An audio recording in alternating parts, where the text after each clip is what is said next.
अखण्डमण्डलाकारं व्याप्तं येन चराचरं तत्पदं दर्शितं येन तस्मै श्रीगुरुवे नमः। वसुदेवसुतं देवं कंसचाणूरमर्दनं देवकी परमानन्दं कृष्णं वन्दे जगद्गुरुं। बोलिए कृष्ण कन्हैया लाल की जय। भागवत महापुराण की जय। आज की कथा में हम एक ऐसे व्यक्तित्व के बारे में चर्चा करेंगे जिसने अपने जीवन भर विभिन्न प्रकार के पाप कर्म किए, लेकिन अंतिम समय में गलती से ईश्वर नाम स्मरण के कारण नरक की जगह वैकुंठ लोक को गया, अर्थात अजामिल उद्धार के बारे में हम आज यहाँ पर बात करेंगे। अजामिल ब्राह्मण परिवार में जन्मा एक बड़ा ही सुशील, प्रतिभावान, गुणी, विद्यावान बालक था।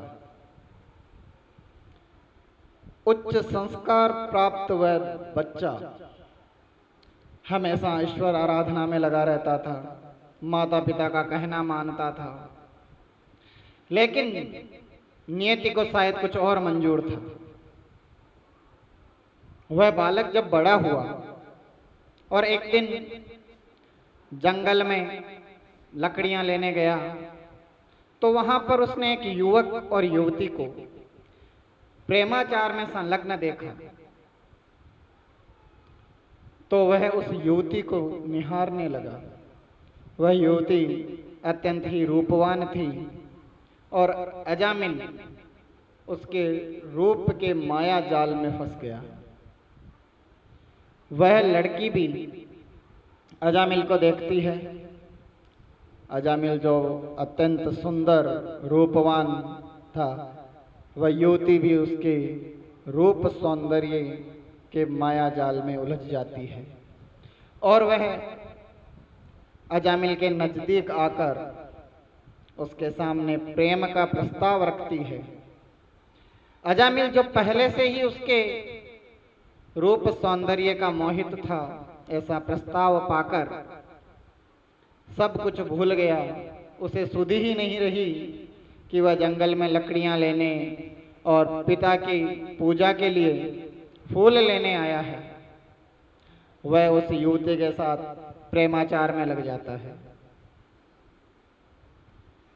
उसके बाद वह उस युवती को लेकर घर आता है, तो देरी की वजह से क्रोधित उसके पिता उसे डांटते हैं, उससे फूल आदि मांगते हैं, पुष्प आदि मांगते हैं, लेकिन अजामिल जो अब सब कुछ भूल चुका था, सारे संस्कारों का त्याग कर चुका था, अब केवल उसे अपना सारा संसार उस युवती में ही दिखाई देने लगा। उसे और किसी चीज से कोई मतलब नहीं था। जब उसके पिता उसके नजदीक आते हैं और उसे डांटते हैं, तब वह अपने पिता को धक्का मारकर गिरा देता है और फिर अपने घर से बाहर निकाल देता है। अब अजामिल सुबह शाम उस युवती की इच्छाओं की पूर्ति करने में लग जाता है। उसे और कोई सुधि नहीं रहती। अपने धर्म को, अपने कर्म को, अपने संस्कारों को उस सुंदर युवती के मोह जाल में फंसकर वह अजामिल परित्याग कर देता है। देखिए, एक नारी का सौंदर्य किस प्रकार एक धर्म अनुरागी अजामिल को पाप कर्मी अजामिल बना देता है। वह अजामिल अब उस स्त्री की इच्छाओं की पूर्ति हेतु अनेकों प्रकार के पाप कर्म करने लगा, चोरी करने लगा, डकैती डालने लगा, शराब का सेवन करने लगा, जुआ खेलने लगा। अर्थात कोई भी ऐसा पाप कर्म न था जो अजामिल नहीं कर रहा था। वह युवती भी अजामिल के इस व्यवहार से दुखी थी, लेकिन उस स्त्री को, उस युवती को अपनी इच्छा पूर्ति से ज्यादा मतलब था अजामिल के व्यवहार से। एक समय अजामिल के गांव में एक संतों का डेरा आया और उन्होंने गांव वालों से बोला कि हमारे भोजन आदि का प्रबंध करिए। गांव वालों ने कहा कि आप गांव के बीच में स्थित अजामिल के घर चले जाइए, वहां जाकर आप कहिए आपके भोजन आदि की व्यवस्था हो जाएगी। गांव वाले जानते थे कि ये अगर अजामिल के घर जाएंगे तो अजामिल क्रोधित होकर इन्हें घर से बाहर निकाल देगा और फिर ये कभी इस गांव में लौटकर नहीं आएंगे। वह संतों का डेरा अजामिल के घर पहुंचा। उस समय अजामिल घर पे नहीं था। संतों ने जब आवाज लगाई तो अजामिल की पत्नी, जो उस समय गर्भवती थी, उसके ये 10वां पुत्र होना था, वह कुछ दान दक्षिणा लेकर बाहर आई और उसने संतों को वह देते हुए बोला कि आप जल्दी से यहाँ से चले जाइए, अगर मेरे पति आ गए तो फालतू में झगड़ा करेंगे, आपका अनादर करेंगे। संत दान दक्षिणा लेकर दूर एक पीपल के वृक्ष के नीचे जाकर बैठ गए। उन्होंने अपने तपोबल से जाना कि किस प्रकार धर्म अनुरागी अजामिल एक पापगामी बना। कुछ समय बाद अजामिल लौट कर आ गया। संतों ने पीपल के नीचे बैठकर रात्रि विश्राम किया, अपना भोजन किया और सुबह जाने से पहले वे वापस अजामिल के घर गए और अजामिल की पत्नी को बोला कि हे देवी, तुम तुम्हारे इस पुत्र का नाम नारायण रखना। ये नारायण नाम ही अजामिल के उद्धार का कारण बना। बोला तुम अपने 10वें पुत्र का नाम नारायण रखना, इससे तुम्हारे सारे दिन फिर जाएंगे।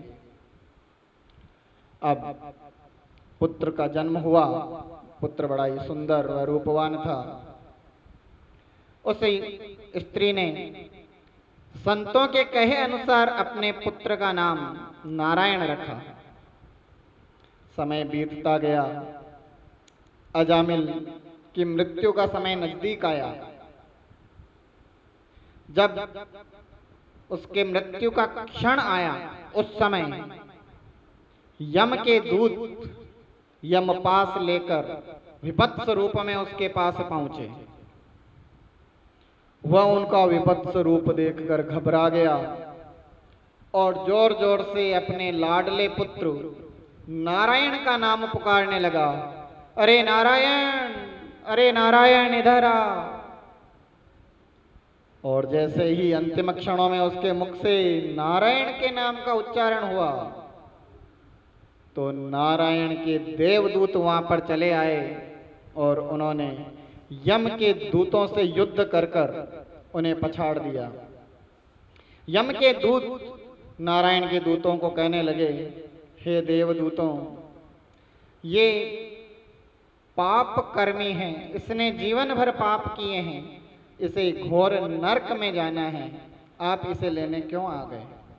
तब देवदूत बोलते हैं कि इसने अंतिम समय में नारायण के नाम का स्मरण किया है और नारायण के आदेश अनुसार जो भी व्यक्ति अंतिम समय में नारायण के नाम का उच्चारण करता है वो नरकगामी नहीं हो सकता, उसे हम वैकुंठ लोक लेकर जाते हैं। अब यमदूत यमराज से पूछते हैं कि हम क्या करें? ये नरकगामी है, लेकिन देवदूत इसे वैकुंठ ले जाना चाहते हैं। तब यमराज यमदूतों से कहते हैं कि देवदूतों के दर्शन मात्र से इसकी आयु 1 वर्ष बढ़ गई है, अब तुम इसे नहीं ला सकते। अब इसका जो जीवन है वो इस 1 साल में कैसा रहता है, उसके बाद ये तय होगा कि ये नरक जाएगा या स्वर्ग जाएगा।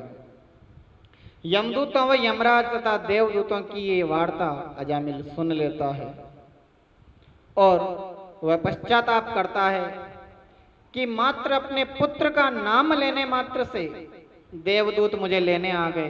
तो सोचिए, अगर मैंने जीवन भर ईश्वर स्मरण किया होता, दान पुण्य किया होता, तो मैं किस प्रकार दिव्य विमान में बैठकर वैकुंठ को जाता। और अगले ही दिन से वह श्रेष्ठ कर्मों में लग जाता है, नियमित देव स्मरण करता है, भगवान की पूजा अर्चना करता है, साधु संतों को दान पुण्य करता है, सेवा करता है उनकी, अर्थात भक्ति के मार्ग पर चलने लगा, अच्छे कर्म करने लगा।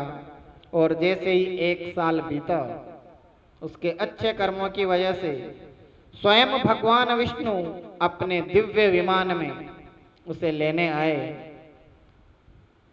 इसलिए कहा गया है, भगवान का नाम सभी दुखों का नाश करने वाला है। कलयुग में तो केवल नाम मात्र के जाप से ही जन्म जन्मांतर के पाप कर्म नष्ट हो जाते हैं। इसीलिए हमारे बुजुर्गों द्वारा बच्चों के नाम जो हैं वो देवी देवताओं के नाम पर निकाले जाते थे। आजकल तो टीनी मीनी चीनी पीनी पता नहीं क्या क्या नाम निकाले जाते हैं, लेकिन पहले नारायण, शिव, है ना, ऐसे ईश्वर के नामों पर बालकों का नामकरण होता था। लेकिन आजकल तो इंग्लिश नाम बोलने में अच्छे लगे, बच्चों को भी वही नाम अच्छे लगते हैं कि मुझे तो टॉनी कहा जाए, मुझे तो मोनी कहा जाए। पहले ये नाम कुत्तों के होते थे, लेकिन आजकल लड़कों के लड़कियों के होने लगे हैं। और यही कारण है कि आजकल घरों में भी पहले जैसा मिलाप नहीं है, प्रेम नहीं है। इसलिए अपने बच्चों का नामकरण जो है वो भगवान के नाम पर ही करें, ताकि मृत्यु के समय अपने पुत्र को बुलाने मात्र से नारायण चले आए अजामिल के घर। इसलिए अपने पुत्रों का नाम सदैव देवताओं के नाम पर ही रखना चाहिए। बोलिए कृष्ण कन्हैया लाल की जय। अजामिल उद्धार करता नारायण भगवान की जय।